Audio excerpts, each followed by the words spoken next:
The year is 2004 and you're a student who's been asked to participate in an experiment on astrology. They tell you they need to take your fingerprint at the start of the task, which you find a bit weird, but you agree to. So you start the task with the help of a fellow student. Unbeknown to you, she's a fake and working with the researchers. During the task, they interrupt both of you to say that your fingerprints are either similar and common or similar and rare. And you turn to each other, either way, with surprised faces and laugh at how similar your fingerprints are. When you finish the task, you decide to walk to the car park together. The fake participant asks you if you'll help her with her English assignment. She says she needs someone who can review her 8-page essay and write a 1-page critique of her arguments, which of course is a far from exciting opportunity. And here's where things get really interesting. According to the research, if you were told you have a similar but common fingerprint, you'd have agreed to help the fake participant 55% of the time.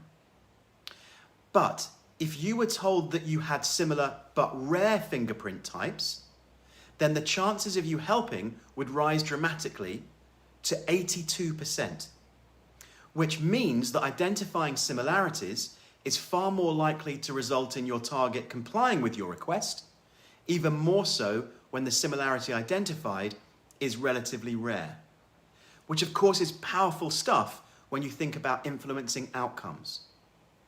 So much so that I remember when I went traveling as a 21-year-old to Australia and I got a part-time job selling neckties door to door.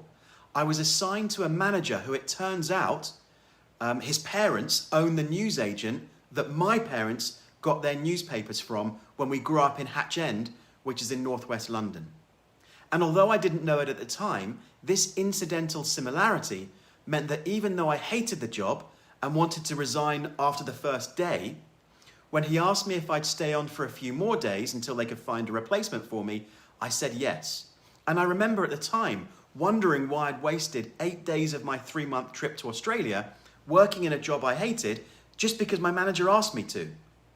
Turns out this incidental similarity had a massive effect on my decision making. So it's clearly important that you take time to find out about your target or your customer and their life. Not only does it show interest in them, which on its own is useful for rapport building, but it also allows you to pinpoint similarities that you can share and use later on to influence outcomes.